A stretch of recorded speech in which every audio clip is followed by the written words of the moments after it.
Hi friends, ఈరోజు మన స్వప్న స్వగృహ కిచెన్లో మరో సరికొత్త వంటతో మీ ముందుకు వచ్చాను. అదే పాలక్ పన్నీర్ అండి. దానికోసం నేను 2 కట్టల పాలకూర, 200 గ్రాముల పన్నీర్, 4 పచ్చిమిర్చి, 3 టమాటో, 3 ఆనియన్, ఒక పట్ట, 4 లవంగా, ఇలాచి, షాజీరా, ఒక 10 నుంచి 15 కాజు, కస్తూరి మేతి, అల్లం వెల్లుల్లి పేస్ట్ అన్నీ తీసుకున్నాను. ఇప్పుడు ఎలా చేయాలో చూపించబోయే ముందు నా వీడియోకి ఒక లైక్ చేసి సబ్స్క్రైబ్ చేసి చూడండి. ముందుగా ఒక గిన్నెలో వాటర్ పెట్టుకోవాలండి. కొన్ని వాటర్ పెట్టుకొని ఇవి శుభ్రంగా కడిగి పెట్టుకున్న పాలకూర 2 కట్టలది ఈ గిన్నెలో నీళ్ళల్లో వేసేయాలి. ఇది ఎక్కువ ఉడికించిన అవసరం లేదండి. ఒక 2 నుంచి 3 నిమిషాలు కొంచెం మెత్తబడేదాకా ఉడికిస్తే సరిపోతుంది.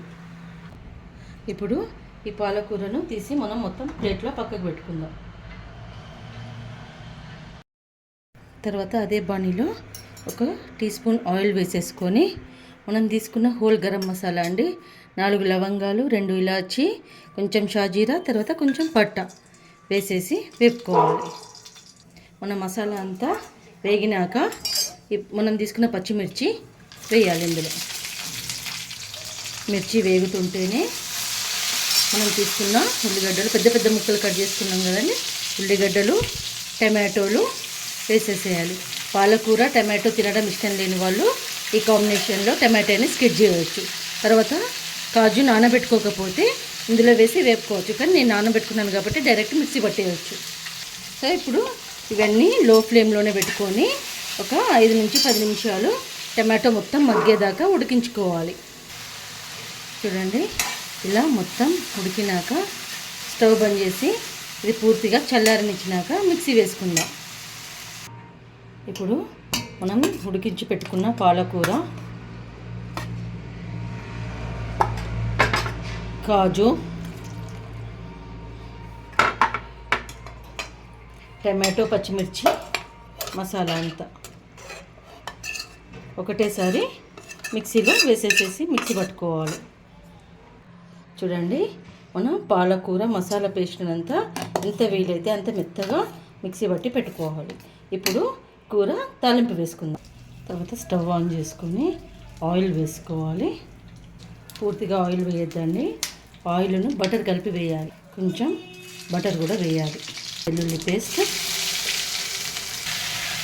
అల్లం వెల్లుల్లి పేస్ట్ ఆయిల్లో మంచిగా వేగనివ్వాలి. తర్వాత పసుపు, మనము పచ్చిమిర్చి అనేది 3 వేసుకున్నాం కాబట్టి కారం సరిపోదు, 1 స్పూన్ కారం అండి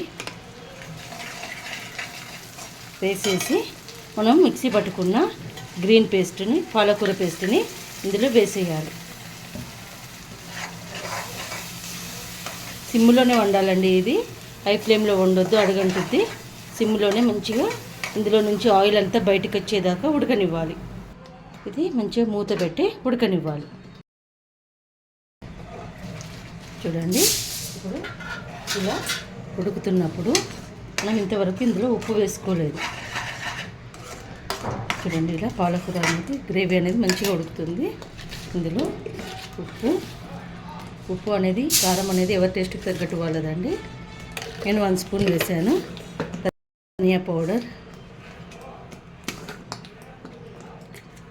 గరం మసాలా వేసి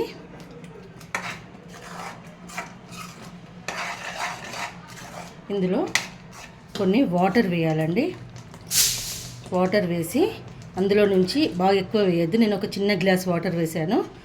ఇందులో నుంచి ఆయిల్ బయటకు వచ్చేదాకా ఉడికించుకోవాలి.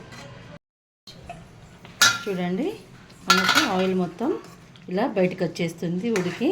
ఈ టైంలో కస్తూరి మేతిని కొంచెం ఇలా నలిపి వేయాలి. వేసేసి ఒకసారి కలిపి ఒక 2 మినిట్స్ ఉన్నాక పన్నీర్ వేసేద్దాం. చూడండి, ఈ స్టేజ్లో మనం కట్ చేసి పెట్టుకున్న పన్నీర్ పీసెస్ అనేవి వేయాలి. పన్నీర్ని నేను వేపలేదండి, వేపితే పన్నీర్ గట్టిగా అయ్యి టేస్ట్ బాగుండదు. సో పన్నీర్ వేసేసి మనం స్టవ్ బంద్ చేసుకోవటమే. మీరు కూడా ఇలా చేసుకొని ఎలా వచ్చిందో కామెంట్ బాక్స్లో కామెంట్ పెట్టండి. నా వంటలు కనుక నచ్చితే నా ఛానల్కి లైక్, షేర్ అండ్ సబ్స్క్రైబ్ చేయండి. స్వప్న స్వగృహ కిచెన్.